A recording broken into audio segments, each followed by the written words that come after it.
Hello everyone, এই দেখো আমি সকালে উঠেই স্নান টান করে একেবারে রেডি হয়ে গেছি। আর বাইরে বেরিয়ে আমি আশ্চর্য হয়ে গেছি যে আজকে আর বৃষ্টি হয়নি। এতদিন পর বৃষ্টিটা থামতে যেন একটু শান্তি পাচ্ছি আমরা। আর তারপরে আমি চলে এসেছি এ বাড়িতে, কারণ এ বাড়িতে পুজো হচ্ছিলো। আর আজকে যেহেতু গুরু পূর্ণিমা, তো আমাদের বাড়িতে ছিল আজকে সত্যনারায়ণ পুজো।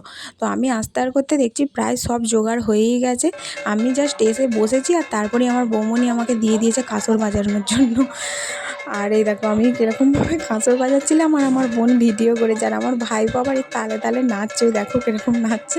দু হাতে দুটো তরমুজ নিয়েছে, নিয়ে নাচছে, একটুকু তো শান্ত হয়ে বসছে না। তার জন্য এ দেখো বাউন ঠাকুরকে বোঝানোর চেষ্টা করছিল, কিন্তু শেষ পর্যন্ত হলো না কিছুই। এ দেখো কীরকম করছে, দেখো না। এই দেখো দেখো, তোমরা শুধু দেখতে থাকো। ও একটু যদি স্থির হয়ে বসে থাকে, একটুও বসে না সারাক্ষণ। ওর মুখটা কি কেউ লক্ষ্য করেছো? আবার ভোলানাথ সেজেছে, দেখেছো তো? তো বড় ভিডিও পুজোর আসছে। তো এই ভিডিওটা এই পর্যন্তই থাক, পরের ভিডিওতে তোমাদের সাথে আবার দেখা হচ্ছে। এখনের জন্য বাই।